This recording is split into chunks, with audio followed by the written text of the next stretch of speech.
Hello everyone, मैं मिथुन सिंह स्वागत करता हूं आप सभी का। आशा करता हूं आप सभी बहुत अच्छे होंगे। जेटेट सितंबर 2024 का जो एग्ज़ाम आपके दूसरे सप्ताह में होने वाला है, उसी को लेकर आज मैं आपके सामने टैग वर्ड लेकर आया हूं। अब देखिए, टैग वर्ड जिन बच्चे को नहीं पता है उनके लिए मैं एक्सप्लेन कर देता हूं टैग वर्ड होते क्या है। टैग वर्ड ऐसे होते हैं जहां से उस वर्ड को आप पढ़कर जो है चीज़ों को समझ पाओगे कि ये गलत है या सही वर्ड है। जैसे मैं बोल दूं कि बच्चों को जो है आपको स्कूल नहीं भेजना है, तो आप ऑब्वियसली बोलोगे कि ये क्या है, एक नेगेटिव सेंटेंटमेंट से ये जो है सेंटेंस है। इसी तरह से अगर मैं बोल दूं कि किसी गर्ल चाइल्ड को, यानी कि किसी लड़की को जो है आगे नहीं पढ़ाना चाहिए, कॉलेज नहीं भेजना चाहिए, अपर एजुकेशन नहीं देना चाहिए, तो आप क्या बोलोगे कि ये भी एक नेगेटिव सेंटेंस है। अगर मैं बात करूं पॉजिटिव सेंटेंस की, तो आपको बोलना होगा, अगर मैं इसका एक एग्जांपल दूं तो आप चीज़ों को अच्छे से समझ पाओगे कि लड़का और लड़की को बिल्कुल बराबर मानते हुए जो है हमें दोनों को उच्च शिक्षा की व्यवस्था करनी चाहिए। तो इसी पे जो है ये आज की क्लास रहने वाली है और इंपॉर्टेंट टैग वर्ड है ये, बिल्कुल 100%। अगर आप पूरे सीटेट के पेपर को उठाकर देखोगे और ऑप्शंस को या फिर क्वेश्चंस को देखोगे तो इस तरह के क्वेश्चन भरे पड़े होते हैं। और मैं आपको गारंटी देता हूं, 100% एश्योरिटी देता हूं कि सभी सब्जेक्ट को अगर मिला करके यहां से इस वीडियो को अगर आप अच्छे से देख लेते हो पूरी वीडियो, तो 20 मार्क्स आप जो है स्कोर कर पाओगे। बाय द वे, इसके बाद मैं आप लोगों के लिए न्यू एजुकेशन पॉलिसी पे भी वीडियो लाने वाला हूं और इसके बाद ठीक ये वीडियो टैग वर्ड वाली वीडियो के बाद जो है आपको एनसीएफ की जो है वीडियो मिलेगी। एनसीएफ यानी कि नेशनल करिकुलम फ्रेमवर्क की। अगर ये वीडियो आपको कल चाहिए तो नीचे एनसीएफ जरूर दिखेगा। तो चलिए आज की वीडियो को शुरू करते हैं बिना किसी टाइम वेस्ट के। तो चलिए शुरू करते हैं। तो चलिए वीडियो की शुरुआत हम लोग नेगेटिव टैग वर्ड से करेंगे। देखिए, नेगेटिव यानी कि ऐसे वर्ड जहां पे भी आपको ऑप्शन में दिखे ये बच्चों के लिए क्या है, हानिकारक है। देखिए, एग्जामिनेशन में ना कई बार क्वेश्चन में नहीं बोल दिया जाता है कि ये सही नहीं है, वहां पे आपको ये टैग वर्ड चुनने होंगे, या फिर बोल दिया जाए कि इनमें से कौन सा गलत है, तो वहां पे आपको इन वर्ड को चुनकर आगे बढ़ना होगा। तो चलिए एक एक करके देखते हैं कि कौन से टैग वर्ड जो है आपको नेगेटिव के तौर पर देखना होगा। जहां पे लगा हो केवल, मात्र, सिर्फ या फिर ओनली। अब देखिए, इसको मैं एक्सप्लेन करके आपको बताता हूं। जैसे देखो, अगर मैं बोल दूं कि बच्चा जो है केवल संस्कृत पढ़कर ही आगे बढ़ सकता है, मैं बोल दूं कि केवल संस्कृत पढ़कर जो है बच्चा आगे बढ़ जाएगा, तो देखो ये क्या है, अपने आप में ही कॉन्ट्राडिक्शन है, यानी कि ये क्या है, ये बात गलत है। अगर मैं बोल दूं कि बच्चा केवल जो है साइंस पढ़कर ही आगे बढ़ेगा, तो बताओ, अगर बच्चा लैंग्वेज नहीं सीख पाएगा तो साइंस के बारे में क्या ही पढ़ सकता है। तो जहां पे भी आपको केवल वाला दिखे कि केवल विज्ञान पढ़कर आगे बढ़ जाएगा या केवल मैथ पढ़कर आगे बढ़ जाएगा, तो ये नेगेटिव सेंटेंस है, ऐसे हम लोग नहीं कर सकते। या फिर ये जो है इस काम को करने का मात्र एक ही रास्ता है, ऐसा तो हो नहीं सकता है, एक काम को करने के कई तरीके होते हैं। या फिर ओनली बोल दिया जाए कि जैसे कि ओनली जो है, मैं एक एग्जांपल बता देता हूं, ओनली जो है जैसे किसी का भी नाम लिख देते हैं, जैसे कि Saurabh, only Saurabh can teach us, यानी कि केवल सौरभ ही जो है हम लोगों को पढ़ा सकता है, तो ये भी बात गलत है। Only Saurabh can teach us, ऐसा तो है नहीं कि टीचर की कमी है, तो बहुत सारे टीचर हैं जो कि हमें पढ़ा सकते हैं, तो केवल सौरभ ही पढ़ा सकता है, ये बात क्या है, गलत है। तो ये भी क्या है, इन वर्ड को आपको जो है दूर भागना है देखते हुए। अगला देखिए क्या है, रटना, याद करना या कंठस्थ करना। देखिए, इसमें एक और टैग वर्ड में ऐड कर देता हूं जो कि यहाँ पे नहीं लिखा हुआ है, वो है प्रैक्टिस करना। प्रैक्टिस करने को भी नेगेटिव सेंस में लिया जाता है, ठीक है। प्रैक्टिस भी जो है एक तरह से रोट लर्निंग के ही तौर पर आएगी, लेकिन जहां पे भी मैथमेटिक्स की बात की जाएगी वहां पे ये जो है पॉजिटिव वर्ड हो जाएगा प्रैक्टिस। लेकिन ऐसे ही जैसे कि अगर आप सपोज कर लो कि एक ही चीज को बार बार बना रहे हो, बार बार बना रहे हो, तो आप क्या कर रहे हो, उसे रट रहे हो, याद कर रहे हो। तो देखिए, रटना भी क्या है, नेगेटिव वर्ड है। रटने से बच्चा एग्जामिनेशन में तो लिख पाएगा, लेकिन उसके जेहन में आगे जो है वो कभी भी इसका इस्तेमाल नहीं कर पाएगा। अगर चीजों को नहीं समझेगा, सीख नहीं पाएगा, तो याद करके कंठस्थ करके जो है बच्चा क्या होगा, रोट लर्निंग को हम लोग प्रमोट नहीं करते हैं। ये एनसीएफ में ये बातें लिखी गई है कि रोट लर्निंग को हमें प्रमोट नहीं करना है, इससे दूर भागना है। अगला देखिए क्या है, दंड देना, सजा देना, बोझ देना या फिर हतोत्साहित करना। तो देखो, अब आपके मन में आ रहा होगा कि ठीक है, दंड देना तो मना है, छड़ी से पीटना भी मना है, लेकिन एक एग्जाम्पल दे दिया जाए कि मान लेते हैं कि रोहित जो है वो क्या कर रहा है, क्लास में दूसरे बच्चे को पीट रहा है। तो ऐसे सिचुएशन में आपसे क्वेश्चन पूछ दिया जाएगा कि रोहित जो है अपने सहपाठियों को जो है बार बार तंग करता है, परेशान करता है, उसे पीट देता है। तो ऐसे सिचुएशन में आप क्या करोगे, ऐसे स्थिति में आप क्या करोगे, उसे दंड दोगे, क्या करोगे आप। देखिए, दंड देने वाली बात तो आपको ऑब्वियस सी बात है, पता है कि ये क्या है, गलत है, तो आप क्या करोगे, उसकी काउंसलिंग करवाओगे। क्या करोगे, काउंसलिंग करवाओगे कि हो सकता है कि उसके घर में माँ बाप झगड़ रहे हो, या फिर उसे जो है मन पसंदीदा टॉय नहीं मिल रहा हो, बहुत सारे कारण हो सकते हैं, वो जो है पढ़ना नहीं चाहता हो, या फिर उसका क्लासरूम में मन नहीं लग रहा है, तो आप क्या करोगे, बच्चे को काउंसलिंग दोगे। This is the best way to know the fact about the problem के बारे में ऐसे आप चीज़ों को जान पाओगे। अब देखिए अगला क्या है, याद, ये जो है सजा देना। दंड और सजा तो एक ही बात हो गई, इसे हम लोग छोड़ देंगे। अब समस्या, देखिए सपोज कर लेते हैं कि कोई बच्चा जो है बहुत ही कमज़ोर है, ठीक है, एक बच्चा जो है बहुत ही कमज़ोर है। मान लेते हैं कि अभिषेक जो है एक बच्चा है वो बहुत ही कमज़ोर है पढ़ने में, तो आप क्या करोगे, उसको जो है बोझ की तरह पे क्या देखोगे आप। मान लेते हैं कि स्कूल में जो है 30 बच्चे हैं, उसमें से जो है एक अभिषेक ही है जो समझ नहीं पा रहा है, तो क्या अभिषेक बोझ है आपके लिए? बिल्कुल नहीं, अभिषेक आपके लिए बोझ नहीं है, बल्कि आप जो है उसे ढंग से पढ़ा नहीं पा रहे हो, उसके समझ के अनुरूप जो है क्लासरूम में आप जो है थ्योरी को अप्लाई नहीं कर पा रहे हो, या फिर अपने पढ़ाने के तरीके में आप बदलाव नहीं कर पा रहे हो, जिस वजह से जो है एक बच्चा अच्छे से सीख नहीं पा रहा है। यानी कि आप बोझ के तौर पर किसी भी बच्चे को नहीं रख सकते हो। जैसे कि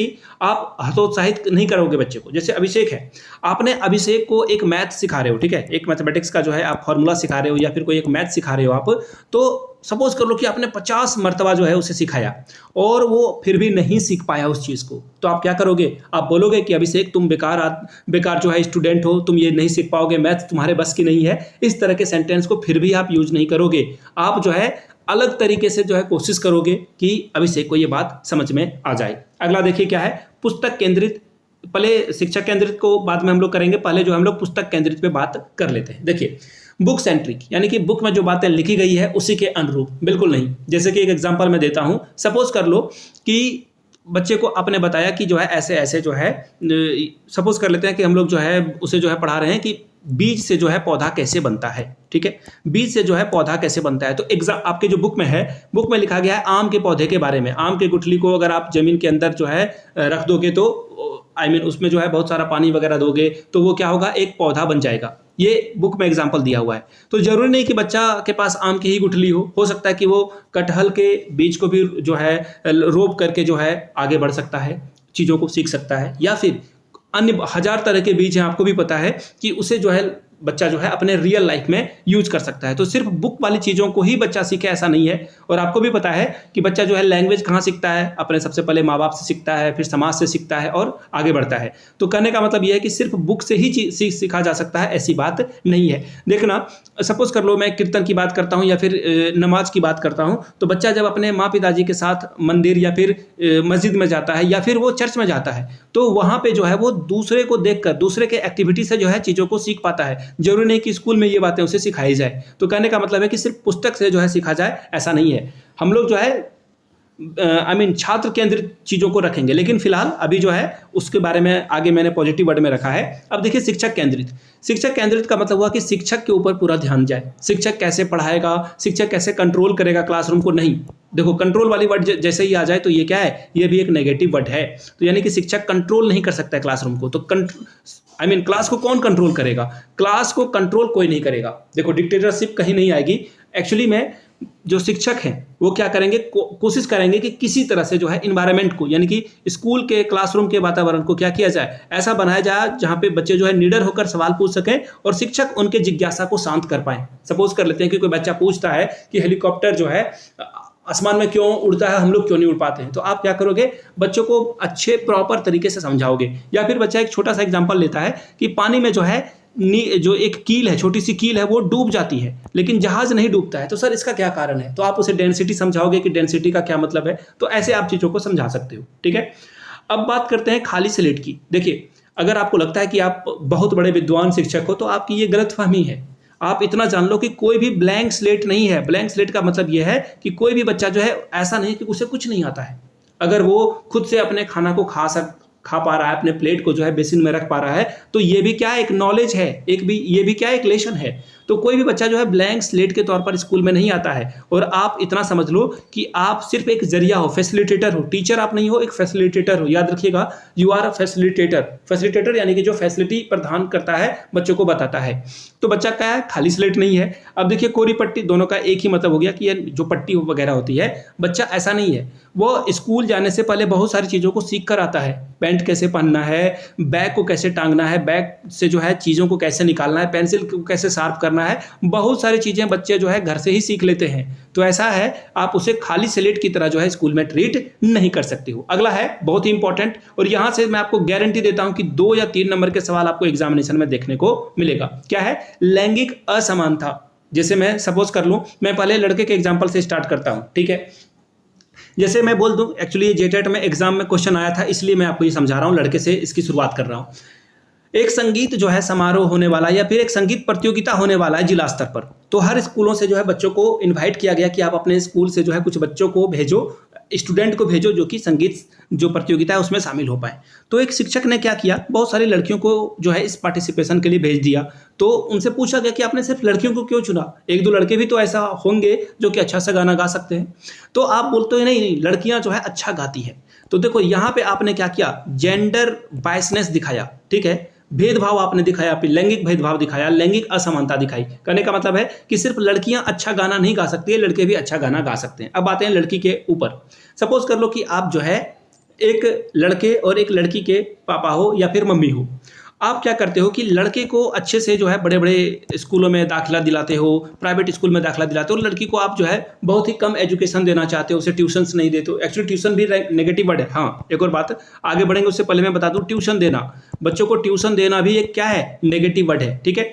अब देखिए आप क्या करते हो, सीधी सीधी बात है कि आप लड़के के लिए जो है बहुत सारा फैसिलिटी दे रहे हो कि बच्चा लड़का जो है आगे पढ़ सके, आगे बढ़ सके। आप उसे बड़े बड़े शहरों में, बड़े बड़े इंस्टीट्यूट में, बड़े बड़े नामी ग्रामी इंस्टीट्यूट में जो है पढ़ाई करने के लिए भेजते हो। लेकिन लड़की को बोलते नहीं, ये तो इसी शहर में या इसी गांव में रहकर पढ़ेगी, आगे बाहर जाने की जरूरत नहीं है। तो ये क्या है, ये भी एक लैंगिक असमानता है। आई होप कि आपने चीजों को समझ लिया होगा। आगे बढ़ते हैं और नेगेटिव वर्ड को देख लेते हैं। बच्चों के विचार या फिर मातृभाषा या त्रुटियों को महत्व नहीं देना। देखिए बच्चे अगर कुछ गलत भी बोल रहे हैं, जैसे सपोज कर लो कि बच्चे बोलते हैं कि नहीं हम जब सो जाते हैं तो सूरज कहीं भी पूरे वर्ल्ड में नहीं उगता है, तो आप इस विचार को क्या करोगे, समझाने की कोशिश करोगे। समझ रहे हो, आप बच्चों को क्या करोगे, एक्सप्लेन करने की कोशिश करोगे कि आप सो जाते हो या फिर इंडिया में रात हो गई, इसका मतलब ये नहीं कि सूरज डूब गया है, सूरज हमेशा उगा हुआ है, एक्चुअली पृथ्वी घूम रही है। तो ऐसे में बच्चों के विचार को आप जो है हतोत्साहित नहीं करोगे, बच्चों के विचार को आमंत्रित करोगे। बच्चे के अंदर जो गलतफहमियां है उसे दूर करने की जिम्मेदारी आपके ऊपर है। अब देखिए मातृभाषा, अगर आप बोलोगे कि नहीं क्लासरूम में सिर्फ हिंदी ही चलेगी या फिर उर्दू ही चलेगी या फिर इंग्लिश ही चलेगी, ये क्या है, ये भी एक नेगेटिव वर्ड है। सिर्फ हिंदी पढ़ाना या सिर्फ उर्दू पढ़ाना, ये भी क्या है, एक नेगेटिव वर्ड है। एक्चुअली आप क्या करोगे, उसके मातृभाषा पे जोड़ दोगे। किस पे जोड़ दोगे, मातृभाषा, मदर टंग पे जोड़ दोगे कि जो बच्चा जो है घर में जो भाषा बोलता है उसमें जो है वो क्लासरूम में बोल पाए। इससे क्या होगा, बच्चे का विकास होगा, बच्चे का डेवलपमेंट होगा। सिर्फ एक भाषा थोपने की बात यहाँ पे नहीं होगी। अब देखिए त्रुटियों को महत्व ना देना। देखो अगर बच्चे गलतियां कर रहे हैं ना और आपको लगता है कि ये गलतियां इंपॉर्टेंट नहीं है, देखो किसी के भी मिस्टेक से ये बात पता चलती है कि उसने क्या किया, एफर्ट डाला है, उसने जो है प्रयास किया है, और ये बहुत बड़ी बात है।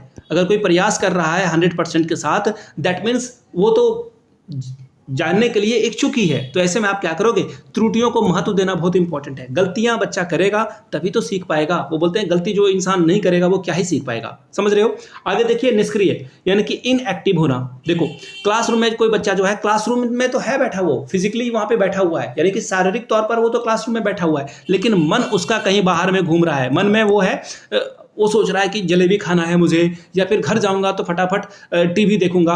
क्लासरूम में उसे बहुत बोरियत फील हो रही है। तो ऐसे में ये भी क्या है, एक गलत बात है। और निष्क्रिय का मतलब ये भी होता है एक कि शिक्षक एक्टिवेट ज़्यादा अगर क्लासरूम में हो जाते हैं, जैसे कि अभी ये क्लास जो चल रही है, ये भी क्लास अच्छी क्लास नहीं मानी जाएगी इसे। क्यों, क्योंकि मैं वन वे में आपको पढ़ा रहा हूँ, आप अपने डाउट को नहीं पूछ पाओगे। एक्चुअली आप पूछ लोगे कमेंट सेक्शन में, लेकिन जब क्लास चल रही है तो उसमें तो आप नहीं पूछ पाते हो। तो जो भी लाइव क्लासेस होती है वो बेटर मानी जाती है, लेकिन टाइम की बचत के लिए जो है मैं ये क्लास ले रहा हूं, और आप बड़े हो गए हो, बच्चे हो नहीं।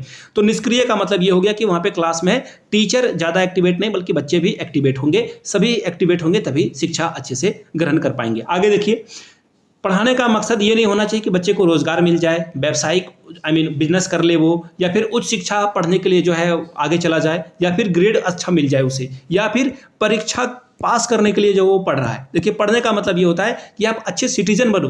पढ़ाने का मतलब होता है कि आप अच्छे सिटीजन बनो, अच्छे नागरिक बनो, आप जो है और चीज़ों को सीख पाओ। सीखना मोटिव है, लर्निंग इंपॉर्टेंट है। क्लासरूम में आप इंटर, ग्रेजुएशन, एमएड, बीएड कुछ भी कर रहे हो, लर्निंग इंपॉर्टेंट है, ना कि डिग्री इंपॉर्टेंट है। तो सिर्फ आप पढ़कर रोजगार लोगे इसलिए आप नहीं पढ़ते हो, आप इंसान बन गए हो। आपको भी पता है कि आप जो है ज़्यादा जो भी फास्ट फूड है, जंक फूड है, उसे खाओगे तो आपको बीमारी हो सकती है, डेफिनेटली हो सकती नहीं, होगी ही। तो ऐसे में आप क्या करते हो, पढ़ाई आप अपने जीने के लिए आप जो है पढ़ाई करते हो, ना कि रोजगार, व्यवसाय या फिर ग्रेड के लिए पढ़ाई करते हो। ठीक है, अगला देखिए, तकनीकी या फिर वैज्ञानिक शब्दावली। सीधी सीधी बात है कि डिफिकल्ट वर्ड का जो है इस्तेमाल किया जाए पढ़ाते समय, नहीं, ऐसा बिल्कुल नहीं करना है।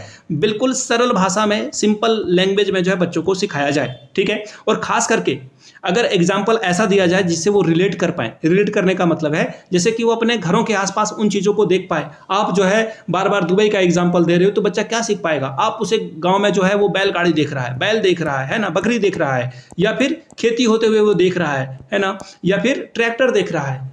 तो इन चीज़ों का एग्जाम्पल आप लो। गांव के स्कूल, अगर गांव का स्कूल है तो आप गांव का एग्जाम्पल लोगे, अगर शहर में है तो आप शहर का एग्जाम्पल लोगे कि शहर में वार्ड होता है, गांव में आप जो है उसे बताओगे यहाँ पे पंचायत होता है। तो इन चीज़ों को आप देखकर आगे बढ़ सकते हो।